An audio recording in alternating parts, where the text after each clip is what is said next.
Hello, student. Earlier we have discussed about the question number 14. That is the odd or even number up to the odd and even number. The basic clarity I hope you are having, that is how to tell that a number is even or an odd.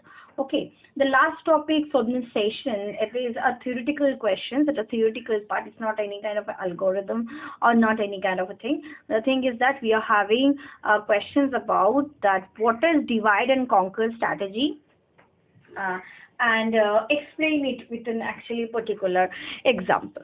Okay, so what is divide and conquer strategy? I'm telling you, if you're considering the what divide and conquer, I mean, basically this type of term is actually we have used in history, right?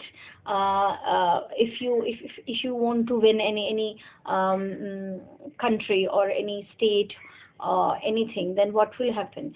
That you have to just divide the unity. You have to break the unity. Okay, if you are breaking the unity among the people, then you can acquire them. Okay, so here also something is like that. It means what does it is actually implies the divide and conquer our strategy over here. If you can divide, then what will happen? That is to echo, suppose there is a seven kingdoms are united. Okay, so if you attack on that particular thing who is actually the owner of the seven kingdom, then maybe it will be difficult, because 1:7 ratio, it is quite difficult. But if you are trying to separately handle one kingdom each, one by one, okay, then it will be easier for you to become the leader of the all seven kingdom. Okay, so the similar kind of a thought of actually we are implementing over here also. So how is it, what are the historical thinking and the manipulation game, how it is working over here in the flowchart, ma'am? What you are saying, ma'am? Yes, the same thing. There is a concept behind it. It is the same, but we apply this divide and conquer policy in something in a different manner. Okay, not like historian use, not that the king use, okay, not that the normal people are used for their betterment, not like that. So what are we gonna do? That what is actually a divide and conquer strategy? Because if like a small question is coming, in your daily life you are getting habituated with handling the complex situations. Okay, so complex situation is not actually coming with a normal solution, right? I hope you get clear. So when there is a complex situation, complex problem is there, we have to go through the several stages of analyzing the problem, and then we could find it out a probable solution. Okay, so if you are trying to solve a complex problem, we have to think about, we have to fragment actually total concept, the total problems into a smaller version of a problem. When we have separated one bigger problem, or make it a fragment, the one large problem we have fragmented in 7 to 8 parts, then we will start solving that one part each. Then what will be, why should we will go for this approach that one critical problem need to be divided and then to be handled? Because in medical science also, if a patient is coming with so many complications, then doctor will administrate that whatever is the primary problem you are getting, primary things, so they try to give you the solution, and one after another they will try to resolve the diseases the patient is having. Not at the all that at the same time they have given 7 to 8 medicines for 7 to 8 diseases. No, they will try to control it one after another. Cure, they will start the curing one after another. If I started on all, then it will not, it's become more complicated. So that patient may not survive. So that is the policy, is that one by one to resolve the diseases. Here also we will do it. If a big large problem is there, we try to fragment it in a smaller problem. As we are getting smaller problem, we try to solving. It is easy to find out the smaller problem solution. As soon as we have gated the smaller solution, then we can check for the error part. Suppose in the first part we have not made any error, it may happen that in the second part we will may find a error. It may not. How can you understand that you have made an error or not later on? Because if you try to do find out a problem at a one shot, it may happen if you are getting any error, you cannot remember in which steps you have made the mistake.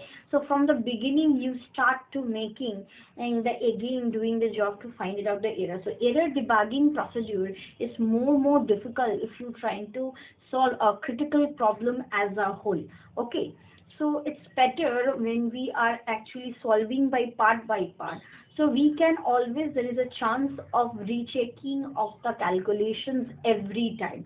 So in a smaller version way, we try to resolve our query and we check for our output, cross-verify that it is coming proper or not. After getting all the data, all the solutions of the part, then we are moving forward to finding out the main problem, amalgamating the solutions of all 4 or 7 parts that you have separated. Then we can accumulate it all to get the final result of the solution. So this is actually the basic concept involved in it. So I'm reading out the definitions from it that in computer science, divide and conquer is an actually algorithm design paradigm based on the multi-branch recursion. What is recursion? Recursion is meaning that when you are doing a job and particularly you are calling itself, this particular function you have declared to do the process, you have keep on calling it. Okay. A branched recursion. A divide and conquer algorithm works by recursively breaking down a problem into 2 or more subproblems of the same related type until this becomes simple enough to be solved directly. The solution to the subproblems are then combined to give a solution to the original problem.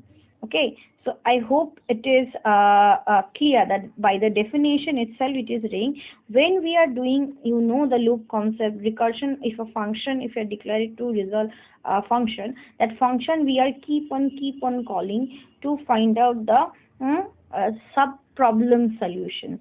Whenever we have get the all sub problems, so we have to do this continuation of the fragmentation till it is reaches to the smallest part of the problem that can be solved easily. If you are not getting, if you are in an intermediary, we will not start solving this part. We will again divide it into the smaller versions to get a part where we can start solving it easily, and then after getting from the back end, from the back to front we will move. That's why it is a recursion.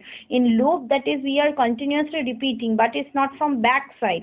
It is from the front side, one after another incrementing. But in case of recursion, what we are doing from backward to we are moving forward. So we have find out the smallest part and then we have started solving it and solving and then we are moving in a hierarchical manner from the smallest one to highest one. In this way, that is the concept behind the recursions. And I hope divide and conquer strategy part is clear. In the next session, we will discuss about with a proper example explaining the divide and conquer strategy. Thank you, student. I'm ending my lecture over here.